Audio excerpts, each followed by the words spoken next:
और उसके बाद आप देखें वापस पुलिस और इस वक्त तमाम जो है वो पुलिस वालों को मारना शुरू हो गई है। ये सूरत हाल है। पुलिस को ये देख रहे हैं और पुलिस वाले को पकड़ लिए इस वक्त। और माल रोड के मनाजिर हैं इस वक्त।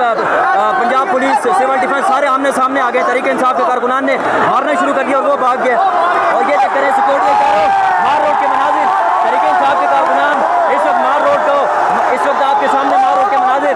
इस वक्त पुलिस वाले पीछे हट चुके हैं, भागना शुरू कर दिया है। और इस वक्त तहरीक इंसाफ के कारकुनान बड़ी तादाद में वापस माल रोड के ऊपर जमा हो चुके हैं। और ये सूरत हाल है माल रोड की जी। बड़ा ज़बरदस्त किस्म का माहौल बना हुआ मलका कौसार में। एक तरफ जश्न आज़ादी की तैयारियां रूज पे हैं तो वहीं पे तहरीक इंसाफ के कारकुनान और पुलिस आमने सामने। और इस वक्त चेक करें कि ये जो तहरीक इंसाफ के लोग हैं, इस वक्त GPO चौक वापस अब पुलिस की जानिब से लाठीचार्ज शुरू कर दिया गया है। बहुत चेक करें माल रोड के मनाजिर, मछली मंडी का मंजर पेश करें इस टाइम। ये सूरत हाल है मलका कौसार मरी में।